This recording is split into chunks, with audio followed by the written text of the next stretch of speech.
What's good, peeps? Thanks as always for passing by the channel. Much appreciated. Hit that subscribe button if you guys are new. Dillian Whyte sat down with TalkSport, I think 2 or 3 days ago, and he gave them his top 10 heavyweights. I always find it interesting when fighters do this, because normally it's just us. It's writers, it's whatever that do top 10s. You don't normally hear from active or current fighters, so it's always interesting to get their take on it. Dillian Whyte obviously doing the rounds, got his fight against Oscar Rivas coming up next week. Big fight, important fight. I think very, very tough fight. I will do a video discussing it. I do think Dillian Whyte will win, but I think it's going to be very, very difficult. I think it could be something like Chisora Whyte won that first fight. I think Dillian Whyte's a better boxer, but I think he might just have to go back to old school Dillian Whyte and just bite on the gum shield and fight. Lawrence Okolie obviously added to that card now as well. Lawrence Okolie was supposed to fight, I think last weekend. Was that card last weekend against Massey? Is it Jack Massey? I think the card was going to be headlined by Fowler versus Rose, but because of Okolie's opponent being injured, they just pulled the whole card. I mean, that shows, I think, how crap and how shit that card was. That not even the main event, a fight that we wasn't even really interested in, let's be honest, gets pulled and you just pull the whole card. Eddie Hearn, and I'm going off subject here, I will bring it back, sat down with Kugan Cassius about a week ago, maybe a bit less than that. And in that interview, he mentioned that Sky Sports did say they're going to invest more in boxing going forward.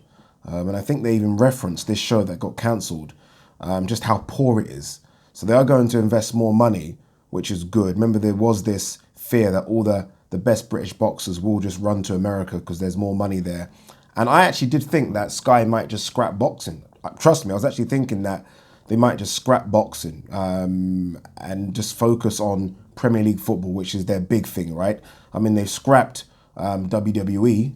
So I thought they might just think, you know what, we can't compete with America. Let's just scrap this. So it's good to hear that they are investing more money in British boxing because, I mean, 2018 was a good year for British boxing, and it has been for about 4 or 5 years, but so far this year, it's been crap. And I think the worst thing for Sky is that MTK are putting on good shows for free.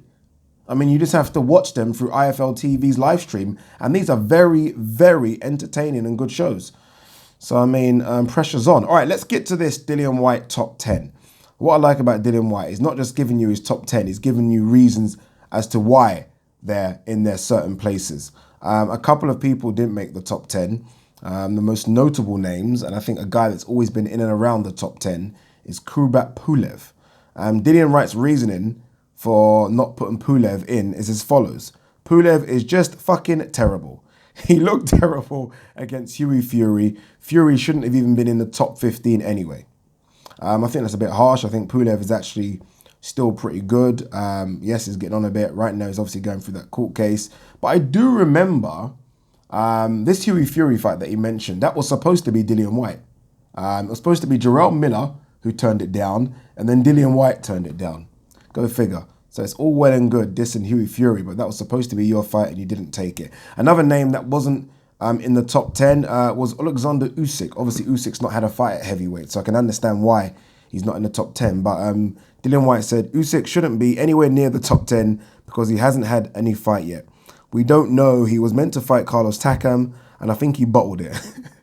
I think he pulled out the fight because he just wasn't ready for a heavyweight. I don't know. That's the reason. I think he was legitimately injured. But I agree with Dillian Whyte. I think, look, I've done a top 10, and I think I have got Usyk there. But, I mean, you could argue that why is he there? He's not had a fight yet at heavyweight, so we just don't know yet. I'm sure once he has one, he will probably jump into Dillian Whyte's top 10 list. But for now, he's not there. All right, let's start from 1 to 10. You guys might have already seen this. If not, it's on TalkSport's webpage. Number 1, he's got Andy Ruiz Jr. His reasoning is as follows. Andy Ruiz is number 1. The reason I say he's number 1 is he's beaten Joshua, and Joshua had 4 belts. He didn't just beat him, he knocked him out. So he went from being not even in the rankings to number 1. This is boxing. But saying that, he lost to Joseph Parker, and I beat Parker. Strange, isn't it? I actually don't think he lost to Joseph Parker. But regardless if he did or didn't, it was a very good fight. Look, some people have done this and have put Andrew Ruiz as number 1. Some people think, you know what, Joshua was unbeaten. At the time, Joshua was number one. Whether you agree or don't agree, most people had Joshua as number one. Ring Magazine certainly did. And he just knocked out or stopped the number one. Shit happens, right? I don't think it should be as simple as you beat number one, therefore you become number one. This isn't like fucking Highlander where you chop someone's head off and take away his power. But he's definitely top three. Definitely top three. All right, number two, he's got Deontay Wilder. We know that he does not like Deontay Wilder. He says, very one sentence, number two, Deontay Wilder, he's a world champion. Simple as that. Simple as that, right? Deontay Wilder is a world champion. I don't know how many defenses he's made of that WBC belt, but it has been a good 12 months for Wilder. Obviously, that fight against Ortiz, that fight against Fury, and obviously he obliterated dominant Brazil. Whether or not people think he beat Fury, it's still an entertaining fight, and they will rerun it again. So Deontay Wilder, for me, is no worse than number two, right? Number one or number two, whatever order you want to have him in. Number three, he's got Anthony Joshua. He said Joshua won 4 world titles, Olympic gold medalist, this, that, and the other. And he beat me. He won world titles, which I haven't won. I have to accept the fact, whether I want to or not, I'm a realist. Of course, he's ranked above me. I'm very honest. And it's true. Joshua will and should be ranked above Dillian Whyte. Not just because of the 4 world titles, but just because of who Joshua has beaten the last sort of 2 or 3 years compared to who Dillian Whyte has beaten. So it would always be ranked above him for me. Number 4, himself. He said, number 4 is me. Anthony Joshua beat me, hence why I'm guessing he's not putting AJ number 4 and him number 3. The stats and the numbers will say that he's higher ranked than me. I'm honest. I'm not a bullshitter. I'm honest. Facts are facts. Is Dillian Whyte number 4? He's in the top 5, I think. The thing about Dillian Whyte is that, I mean, the way he talks, you would think that he's run through killers. I mean, his last 3 fights have been, Lucas Brown, Joseph Parker, and a very close one in Chisora. I mean, that's not fucking killers. I mean, it's good, but there isn't an Ortiz there or a Povetkin, or you know what I mean? So it's a good little run, but I mean, he will make it sound like it's an extraordinarily good run. I don't think it is. Number 5, he's got Tyson Fury.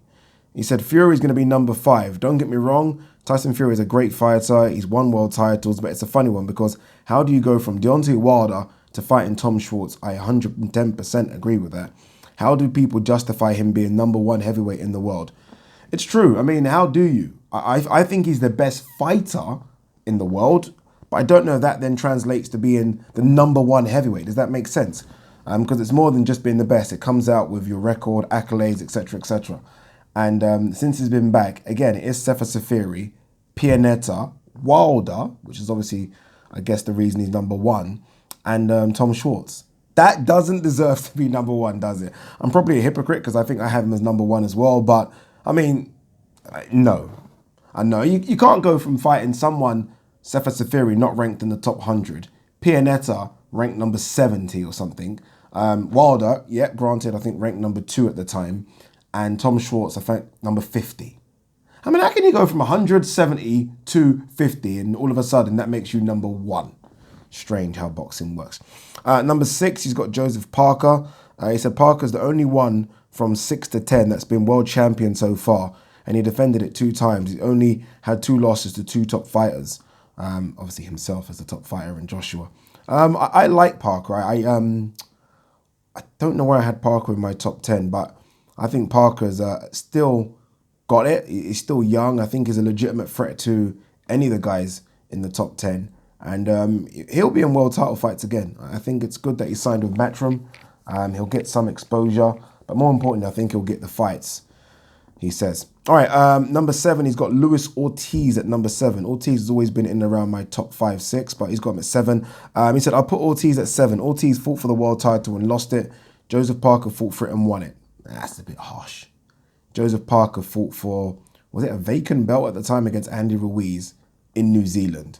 I mean, Luis Ortiz fought Deontay Wilder. You can't compare. You can't compare. Number 8, he's got Oscar Rivas. Obviously, he's going to put Oscar Rivas in the top 10. He's fighting Oscar Rivas. Oscar Rivas don't make my top 10. But good fight it will be, I'm telling you. He said Rivas should be at 8. He's a strong guy, undefeated, a come-forward fighter, pressure fighter. He is all those things, by the way. He seems to be a danger man. Nobody wants to fight him. I wouldn't say nobody. I would say that Tyson Fury had the option and didn't fight him and fought Tom Schwartz instead. But that's not everybody.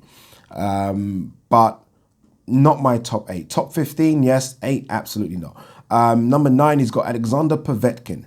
He said Povetkin hasn't fought since Joshua, has he?